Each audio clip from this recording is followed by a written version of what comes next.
আসসালামু আলাইকুম প্রিয় ভাই ও বোনেরা সবার জন্য নতুন একটি রেসিপি নিয়ে আবারও হাজির হয়ে গেলাম। তো আজকে তোমাদের জন্য দেশি মুরগি এবং পেঁপে দিয়ে পাতলা ঝোল করে দেখাবো। এই রান্নাটা অনেক সহজ। অবশ্য যারা রান্না করতে পারি তাদের জন্য সব রান্নাই সহজ। কিন্তু যারা রান্না পারি না বা নতুন নতুন রান্না শিখছি তাদের জন্য যেকোনো রেসিপি কিন্তু অনেক কঠিন। তো যারা আমার থেকেও ভালো রান্না করতে পারো তাদের জন্য না, কিন্তু যারা রান্না পারে না তারা কিন্তু এমন রান্না দেখেও রান্না শিখে নিতে পারো। তো যাদের উপকারে আসবে, যারা রান্না শিখতে চাও তারা অবশ্যই ভিডিওটি পুরোপুরি দেখবে।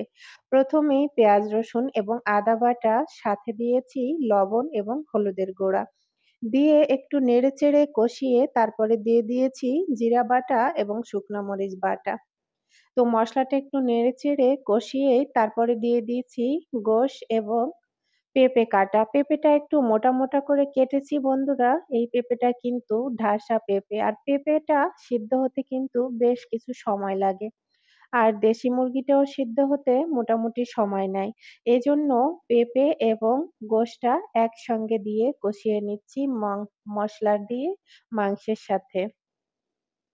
তো এভাবে কিন্তু আমি বেশ কিছু সময় কষিয়ে নিব।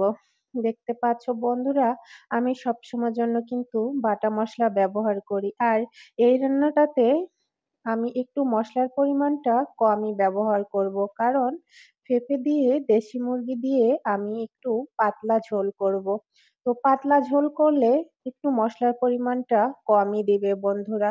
আবার অনেকে কাঁচামরিচ দিয়েও রান্না করে দেখে। আমিও কাঁচামরিচ দিয়ে রান্না করে খেয়েছি। খেতে কিন্তু বেশ ভালো লাগে। তো তোমরা যেটা দিয়ে খেতে চাও সেটা দিয়েই খেতে পারো। আমি আজকে শুকনা মরিচ দিয়ে রান্না করছি। তো দেখতে পাচ্ছ বন্ধুরা, এই পর্যায়ে কষানোর শেষ পর্যায়ে এসে আমি মসলা বাটাটা দিয়ে দিয়েছি। আমার কষানো প্রায় শেষ। এবার কিন্তু আমার মাংসটাও সিদ্ধ হয়ে গিয়েছে আর পেঁপেটাও সিদ্ধ হয়ে গিয়েছে। আমি অল্প পরিমাণে গরম পানি ব্যবহার করব রান্নার পানির জন্য। যেহেতু মাংস এবং পেঁপে দুটোই সিদ্ধ হয়ে গিয়েছে। তো তারপরে কিন্তু আমি অল্প সময় রান্না করে নামিয়ে নিব। তো দেখতে পাচ্ছ বন্ধুরা, এভাবে পেঁপের পাতলা ঝোল কিন্তু দেশি মুরগি দিয়ে অনেক স্বাস্থ্যসম্মত। যেকোনো মানুষের জন্য কিন্তু অসুস্থ হলেও তার জন্য অনেক হেলদি হবে এই তরকারিটা। তো বন্ধুরা, যারা এখনো পেঁপে দিয়ে দেশি মুরগির এই পাতলা ঝোলটা খাওনি তারা অবশ্যই কিন্তু ট্রাই করে দেখতে পারো। আশা করি অনেক ভালো লাগবে আর অনেক স্বাস্থ্যসম্মতও বটে। তো কেমন লাগলো অবশ্যই জানাবে কিন্তু।